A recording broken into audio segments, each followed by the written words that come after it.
Vi kommer fra Afro Helse, og vår jobb er å informere folk om å ta covid-19-vaksinen. Dette her kommer bl.a. på at vi går hjemme hos folk, bl.a. eldre mennesker, og informerer dem om å ta denne vaksinen her. Vi er fra Afro Helse, en organisasjon hvor vi forteller mennesker om tiltakene som er gitt ut i landet. Vi oppfordrer alle til å følge tiltakene, bruke masker, ta vaksinene hvis de blir tilbudt, og sammen kan vi være med på å stoppe dette viruset sammen. Alle vil ha en ny hverdag, en fin hverdag som vi hadde før i tiden. Og sammen, hvis alle bare følger tiltak, tar vaksiner, så kan vi utslette dette viruset. Jeg heter Julia. Jeg har vært lederen til Afro Helse i mange år.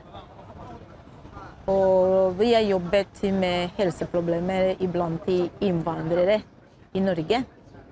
Vi jobber for hele landet.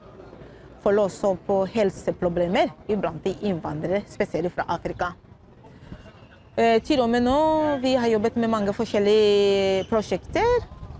Vi har mer enn 30 prosjekter som vi har jobbet med siden 2010.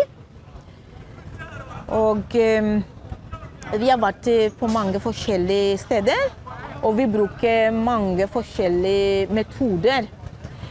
For eksempel, vi har organisert mange workshop med diskusjon, møter for kvinner, for menn, for unge mennesker, jenter og gutter.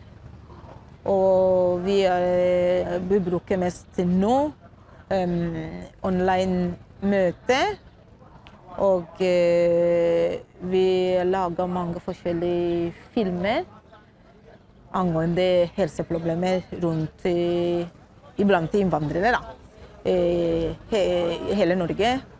Og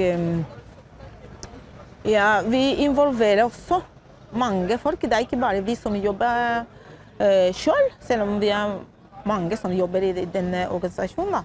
Vi bruker unge mennesker som synes at det er som er i fremtid. Og de som ble født i Norge, og de vet mye om Norge, om integrering, og de er veldig bra integrert.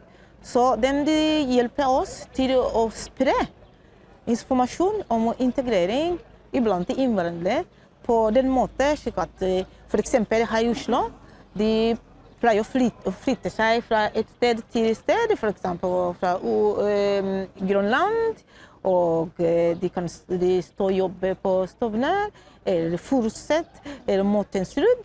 Så de reiser rundt omkring, til og med i Viken. For eksempel Lillestrøm, Drammen og andre steder. Og det var den som vi jobber, slik at innvandrere, vi skulle hjelpe dem til å spre riktig informasjon om helseproblemer, integrering og alt som har med innvandrere å gjøre, og Norge, kultur og normer.